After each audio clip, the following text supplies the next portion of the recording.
Muscle fibre types. Complete the answer during the show. So that's right now, folks. Let's have a go at this. What have we got? We've got to explain why type 2A muscle fibres are considered the most crucial to a 200-metre swimmer. Now, guys, rule of thumb, when you get a swimming question, consider that every 50 metres, that's 50 metres, equals roughly 30 seconds. Now, that is a good swimmer, just to be clear.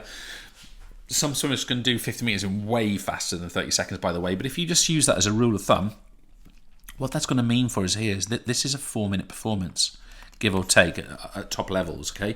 So it's a roughly 4-minute performance. So it feels very much in the zone of type 2A fibres, right? Those kind of intermediate fast-twitch fibres that we're talking about. So that feels like, yeah, this is pretty relevant. But how are we going to go about answering this?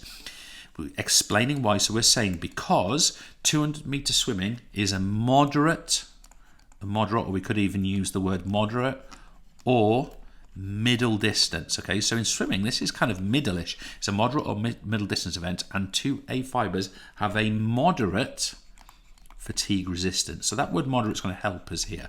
Moderate fatigue resistance, making them ideal. Furthermore, the event is high intensity, although not very high intensity. And 2A fibres are ideal because they can release high contractile force, so they can produce nice force output, and high contractile speed, so they can contract relatively fast. Now, notice that we're saying it's not very high. So this is not very high contractile force, not very high contractile speed, just high, allowing the swimmer to maintain power output without fatiguing too much. So the point I'm making there, guys, is almost the tactical point of how you want to be making answers. And I want to say, when we get questions about 2A in fibre types, they are by far the hardest. It's much easier to look at the extreme ends, our 2X, which are our obviously fast glycolytic, or our type 1s, which are our slow oxidative. It's easier to write about them. When we get this kind of fast oxidative glycolytic fibre, which is everything's kind of moderate in the middle, it's harder to write about this. So I wanted to give you that specific language that I hope is going to serve you well going forward. So we anticipate 3 probable question structures. So we think you might get a question which is give the meaning of, let's say, 2X fibres. You might also get explain the fibre type most important to, and then you're going to get a sport of some kind. Obviously, I've got 200 metre swimming above, but you could get that. Try practicing that over and over again with different kinds of fibre types, different kinds of activities. Analyse different fibre types in a performance. Now, this is where, when we talk about fibre types, folks, they are primed. They are primed for an analyse question. And you might be thinking, well, why? Well, questions that are perfect for analyze questions is if you think what we've got fibre types, right? We've got fibre types, and fibre types is broken down into type 1s to type 2As and 2Xs. Okay, so that's what we find. These are and what analyze is, when you're asked to analyze something, you're asked to break it into parts and explain. So if you get an analyze question about fibre types, it's going to ask you about this one, and this one, probably. So 8 markers. Analyze how different muscle fibre types are used to support performance in different sports. So therefore, these are questions you could get. Analyze how different muscle fibre types, so that's all 3 types, are used to support performance in the game of squash. And then the point is, you do effectively what you do there is you do paragraph 1 on type 1s, you do paragraph 2 on type 2As, and you do paragraph 3 on type 2Xs, and maybe do a conclusion at the end. But also notice, analyse how different muscle fibres are used to support performance in cross-country race. Can you see, compared to squash is going to say, look, these ones here are the really important ones in squash, right?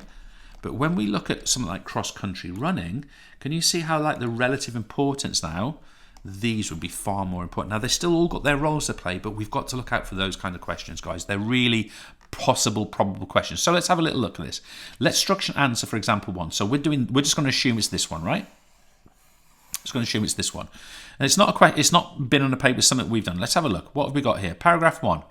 The 3 muscle fibre types are type 1, type 2, type 2X. So these are just facts. So in paragraph 1, I'm just putting facts. I've got these 3 fibre types. This is what they are. I'm going to break them down into these things, right? That's what I'm going to write about. Now, notice what I've got here, folks. Paragraph 2, analysis 1. Explain how type 1 fibres are or aren't relevant to squash. Include what might happen with a lack of these fibres. So I'm just going to read it to you. We'll take our time. Type 1 fibres play an important role in squash during, so that's my start, the recovery between points and between, get my red pen out, between games. So there's, it's recovery, this is correct, and I would get credit for that. They provide muscular force at low levels, okay, that's good, and low speed, good, and allow the fibre types to recover and allow other fibre types to recover from more explosive elements of the performance of squash. One could also argue that they become important during very long backcourt rallies. So we're saying that if a rally gets really long, then those fibres are going to come into their own. Now notice what this, so there's what I really have to do, but notice what else I'm doing in this same section. An absence of type 1 fibres of squash would mean 2As and 2Xs would need to be used during the recovery phasing, preventing them from being fully recovered. So if I don't have type 1s, my 2As and 2Xs are going to be knackered, basically. So I'm going to get credit not for saying what type 1s do, but for saying if they're not there, what the impact would be. This is what type 1 fibres, while seeming less important, remain relevant in a stop-start game. So in stop-start games like squash, these type 1s are crucial because in the low intensity periods, recovery for example, they're absolutely critical. Now let's just mirror that out. Now it's going to involve you just bearing with me here, folks. What did I have? Green after the red, didn't I? So a nice strong green. Let me find a nice strong green that we can do here. Now guys, I want you to go with me here. It's going to be a little bit of patience required, but we've got type 2A fibres play an important role in squash during, I'm going to say, that's not the green I was looking for, extended rallies, when the 2X fibres are fatigued. Can you see straight away why that's so important? So they're effectively backing up those 2X fibres. Okay, this would be I'm skipping a couple of bits, but excellent examples are later shots in a long rally. So you something like 25, 30 shot rally. The later shots are going to be very 2A kind of focused. Then let's go for something like beyond 10 or 12 shots. So long rallies, these 2As come into their own, right? 2A fibres are more fatigue resistant. So than 2Xs, of course. So we're saying clearly that's what this is for. Now, what would an absence of these do? It would mean that 2Xs, so our fast glycolytics, were solely relied upon for anaerobic work. I don't know if you guys can hear in the background around me, there's two cats fighting somewhere near me. It's right racket for anaerobic work.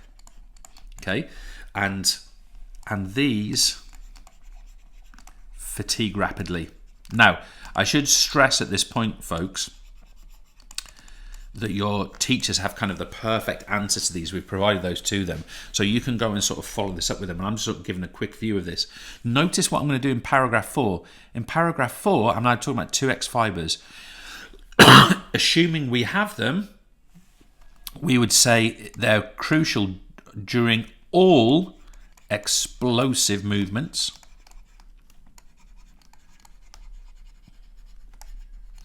Such as serves, smashes, changes of direction, and so on. Now, I'm not going to write this whole thing out because, like I said before, your teacher's got the perfect answer. But I'll just put they provide agility, because obviously a squash player has to be agile and move around the court really quickly, etc., etc., etc. But the point I want to make is I can't consider this answered until I say what would happen in the absence of 2Xs. And I'm going to be saying our player would be, and there's different ways of saying this. I think in the practice one I did, I said it would be outgunned, would be overpowered by their opponent. Okay, so our opponent, our player would get overpowered by their opponent because the opponent would be much more powerful than them.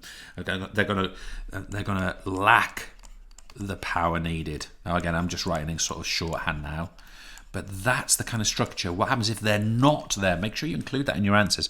And then finally, guys, I've put my conclusion. It's my opinion that type 2X fibers, are the most critical of squash, because I'm going to say players with low percentages, and I'm going to say will lose shorter rallies because they don't have the power to overpower their opponent, and that's going to be a problem for them. Now, again, I've got a much longer answer that your teachers have already, but the point I want to make to you guys is in that answer, notice what I've done. I've taken analysis, and I've just put the facts to begin with, and then I've taken paragraph 1 for this, paragraph 2 for this, paragraph 3 for this, and in all of those paragraphs, I've said what they're important for, and I've said what would happen if they weren't there or weren't effective. And that, folks, is what I want you to think about. And of course, in my case, I put a conclusion in at the end, which is basically saying 2X's are the most important because you need them. Pause there.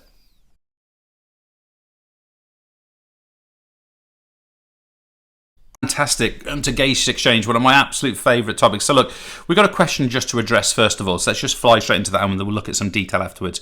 We've got to get 3 features of the alveoli that make them suitable for gaseous exchange. Now, if you notice here, we have included feature 1 and feature 2. Of course, if we were doing 3, if I could write better, it would help. If we were doing 3 features, we would do a 3rd feature here as well, of course. So let's have a look here. Identify 3 features of the alveoli that make them suitable. Well, first of all, they are surrounded by capillaries. Okay, so that rich blood supply, which by the way is constantly being refreshed because the blood is passing by, allows gaseous exchange to be the case. Furthermore, they are 1 cell thick. Okay, so as a result of that, they have a very short diffusion path. Now, I think what our student has done here is, because this here would be a mark, capillaries, because this would be a mark, I actually think this student thinks that this would be another mark, which actually may well be the case, but I'm going to connect these two together to make them the same point. This is what we call sunglasses, okay? So we actually need a 3rd feature here and make sure that we can get this. So I'm going to say that there are many alveoli, so there is a large surface area. Now, I'm not going to get too detailed about surface areas. I know you guys from your GC biology days, you know all about surface area to volume ratios. You know how certain organisms achieve that. You know about all kind of folded tissues. Well, you can just sort of kind of put capillaries into that mix, if you like, and think about them in that way. But we've got many for a large surface area. Okay, and of course that's going to increase the rate of diffusion or gaseous exchange. 1 there, we've got our max, beautiful. Now, what I want to do is sort of take a bit of a backward step here and make sure that we've got the full picture of gaseous exchange. So first of all, let's just remind ourselves, and I'll go around in almost like a colour hue here to see if I can help you understand this. So phase 1 is that our alveolus, so here's our blue alveolus here. By the way, just to be clear, if I say alveolus, I'm saying that because there's 1 of them in this picture. That's why, if I was talking about these are the alveoli, there's many. Here, there's just 1 of these, so I'm talking about the alveolus, that's what I mean. But first of all, it is 1 cell thick. We just mentioned that before. So this is a very, very thin structure around this cell membrane. It's called epithelial membrane. I'm not going to get into it here, but it's 1 cell thick. What happens as a result of that? Well, we touched on it before. The second point is, and they are surrounded by capillaries. And another point you can make here is that those capillaries are receiving constantly refreshed blood. The other thing you can say here is that they are also 1 cell thick. So we've got an alveolus, there's it in blue, and look around that alveolus. So we've got this capillary, which is also 1 cell thick, okay, and that's really, really important. I'll come back to what's happening in that capillary in a second. Let's go a bit further, change the colour again. I'll go up to sort of a pinky colour. So we've got our 1 cell thick alveolus, sorry, I should have said 1 cell thick alveolus here. Okay, so that's what's happening there. Moreover, point 3 here is we have got red blood cells. We have got red blood cells. They're entering the capillary. So they enter the capillary. So let me actually draw these out for you. Now, this is only a hand drawing, so I'm not going to claim it's super accurate, but I'm going to do it as accurately as I'm capable, okay? And there's something I want you to notice here. These red blood cells, they come into this capillary network, and look how large they are, folks. What do you notice about the diameter? In fact, I've drawn that one really badly. What do you notice about the diameter of these red blood cells? Sorry, they are the exact diameter of the capillary itself. So notice the red blood cells. There's one there, an RBC. These RBCs are the exact scale of the capillary. They're sort of shunted down this capillary. They're squeezed. Oh my God, it's tight in here. They're squeezed through that capillary bed, and that's a really important point. But another important point, guys, is that they have high, these red blood cells, they have a high, I'm going to say high concentration, so they've got lots of CO2. So they're bringing, there's actually CO2 coming back in numerous different ways, but there's CO2 on these red blood cells, okay? And there's lots of it in the red blood, or on the red blood cell, and there's very little of it in the alveolus. So what we've got here is we've got a higher concentration of CO2 in the blood than we have in the alveolus. Meanwhile, we've got something else happening here. Number 4, we've got oxygen. I'm going to put O2 for molecular oxygen. Oxygen is in higher concentration in the alveolus. So let me be clear about this. Alveolus. So let me be clear about this. I've got loads and loads of O2s in here. I'm just scribbling them. Forgive the shape. It's just me being rough. I've got loads and loads of oxygen in here, but of course very little of it. That's a little asterisk on that. Less of it, let's say, on the red blood cells. So what have we got now? We've got high concentration of oxygen in the alveolus, high concentration of carbon dioxide in the blood. What are we going to get? We are going to get a net movement of oxygen onto the red blood cell, and we are going to get a net movement of carbon dioxide off the red blood cell into the lung. In other words, we get an exchange of gases. Now, you might be noticing me say that net movement. Let me be clear what I mean by this. I'm just going to write this in here. We get a net, which just means total. We get a net movement. We get a net movement of both, and I'm going to put O2 into the blood. That's obviously into the capillary, and CO2 into the alveolus. So this is a really important point now, guys, because we've got different concentrations on each side of these sort of really thin, partially permeable membranes. We get this exchange of gases, and it's happening as a net, as an overall. The reason this is happening is those gas molecules are bouncing around, and you know a little bit about kinetic theory from your GCSE biology and physics days, but this kinetic theory, these are bouncing about, and of course, if there's more on one side, more will bounce to the other side, okay, and that's what's happening there. And what we get at the end of this is that our red blood cells are now oxygenated. So as they leave this happy party here, these red blood cells, this one going out to here, to here, to here, to here, to here, these have got big smiley faces because they've got loads and loads of oxygen associated to them. Those are now oxygenated in that way. Now, with that in mind, folks, what I want to do here is just look at this answer together. I just want to sort of mark this answer together, describe the process of diffusion of oxygen at the alveoli. Now, we are only going to get marks for oxygen at the alveoli. We will get no marks for CO2 at the alveoli, oxygen at the muscle. So how do we get this? We have got the idea here that it happens first of all through diffusion. That's the process that gets us a mark, which is the net movement of oxygen. So we've got net movement of oxygen. Let me just get all of it. From high concentration in the alveolus to lower concentration. I'll just put in, I've missed out capillary, forgive me, capillary, in the capillary. There's one for us, lovely. This net movement occurs at a rate proportional to the concentration gradient. So because we've got a concentration gradient, the rate of diffusion happens at that pace. Now, that's a really important point, guys. So if I go back to here, can you see how if there's a bigger difference between these two environments, you know, perhaps we've got loads of oxygen in the alveolus and very little in the blood, the rate of diffusion will be higher because the concentration gradient will be steeper. So we've got the rate is proportional to the concentration gradient. The steeper the gradient, the more diffusion occurs. And that, folks, guys, what am I going to say to you here? I don't know how to say this in a better way. You lot need to learn that answer, because as much as I explain it to you here, this is what's going to pick us up marks, and you guys need to get that in your exam answers, please.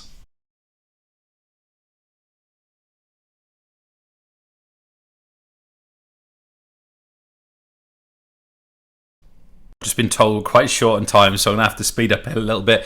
So let's have a look. We've got a question here, but actually, before I get into neural control of the cardiac cycle, I actually want to come down.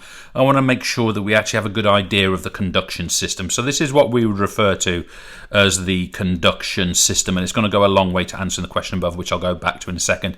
So let's start here. This thing here is what we call our sinoatrial node, so our SA node for short. And I want you to be aware here that it emits a signal. It is the first part, it is the pacemaking aspect of the electrical excitation of the heart. And of course that sits just here above the upper part of the right atrium. And of course we've got a second, actually I'll go over to here. I actually want to come over to this part here. What we're going to get at this point is we're going to get atrial systole. Now I want to be clear here with the word systole. Systole means contracting and ejecting. So what's going to happen is, because this signal is spreading across the atria like this, the atria is going to force blood down into the ventricles, and we call that atrial systole. So in essence there, what we have got is we have got contraction of the atria. Okay, now I want to be clear, that is forcing blood down into the lower chambers of the heart, the ventricles. But the next point we need to have is that part of this signal goes on to stimulate a second node. Here we have our atrioventricular node, otherwise known as the AV node. Okay, I'm sure you guys know that, the AV node. And the job of this is, which obviously is sitting between the atria and the ventricles, it is to resend the signal. And it does so, it sends that signal towards the septum. Okay, so it receives, the signal is received from the sinoatrial node, it's then resent or repurposed and is sent therefore down into the septum. And here we actually have the septum, and of course the job of the septum is to separate. It is to separate left from right. It separates the left side of the heart to the right side of the heart. But the other thing is it's also a muscular wall. So notice what we've got next. The next part of this, which is just here, we have something. In fact, I think, have I got that the right way around? Yeah. We have got here the bundle of His. Never totally sure how to pronounce that. The bundle of His. And what this does is it separates not the heart, it separates the signal. So if you look at the structure of the ventricles, what we need to happen here, in essence, we need, let me go to green or something like that, we need the signal, which is one, to split into two branches and then come down and then up and under the heart. Okay, because why? Because this heart is going to contract inwards like this. So that separation of the signal into left and right parts of the signal allow the left and right branches, and that's called the bundle of His. And finally, guys, we have these little finger-like projections. These are called our Purkinje fibers, and the job of those fibers is to reach every cell. Now, you might be thinking, okay, why does the signal need to reach every cell? Well, first of all, because they're muscular fibers and therefore need to be able to contract. But the other thing I want to say here is that it's not just that they can contract, is that they will contract every single time. And this is a little important point here, guys. When the heart contracts, it contracts fully every single time. We've got a name for this called the all or none law. Okay, the all or none law. The heart either contracts completely or not. Every fibre of the heart contracts or not at all. Now you might be wondering, well, how can it contract harder and less forcefully at certain occasions? We'll get into that in perhaps in other occasions, but it can do that, but that's mechanical. Okay, let's get back to here. Describe neural control of heart rate. The impulse is, let me just change colour slightly to a darker green so you can see it better, is initiated, that's started, of course, by the sinoatrial node at the upper right of the heart, above the right. I'm going to put the right atrium. You will obviously write that out in full. The signal spreads across the atria, as we said before, causing atrial systole. Atrial systole, exactly what we said before. The signal is then passed to the atrioventricular node, which passes the signal into the septum, exactly what we had on that illustration. The bundle of his, of course, what they do here is they separate the signal into left and right. I'll just put L and R for left and right, and it passes down under and then around the ventricles, reaching every cell. How? Via the Purkinje fibers. I'm just put the PF, Purkinje fibers there, causing ventricular systole. In other words, the ventricles then go through systole. They contract, they eject, they send the blood up and out, and therefore we pick up our marks. Now, other things here, folks. Describe the diastolic phase of heart contraction. No, I'm just going to do this in sort of freehand for you. Teachers, you've got a full answer to this, and I'll ask you to guide the students to a fuller answer here. But first of all, keywords. Diastole is when the heart is relaxing. Okay, that's a really important point. So, for example, we could be talking about atrial diastole. Atrial diastole, this is the relaxation of the atria. Okay, the upper chambers. And of course, that's important because they need to refill by blood coming back from the bodily systems. So, as a result of that, they have, because obviously they're opening. If we say that they are opening, they are widening. And a little point that you might want to be aware of here is they cause suction.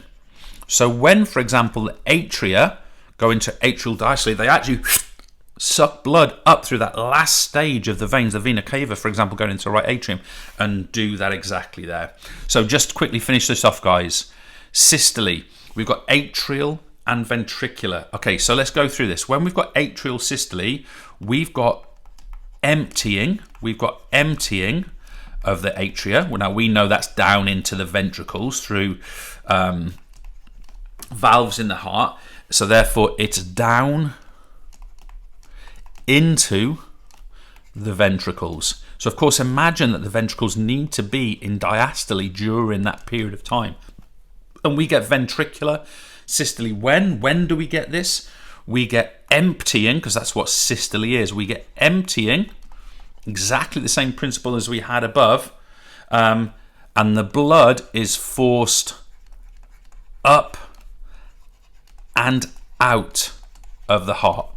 Now, there's a little detail here that's worth knowing because, of course, when we think about the bottom chambers, the ventricles contracting and ejecting blood, it feels like they should go out the side or something, but no, they go up through the heart and out of the top of the heart. That's what actually happens here.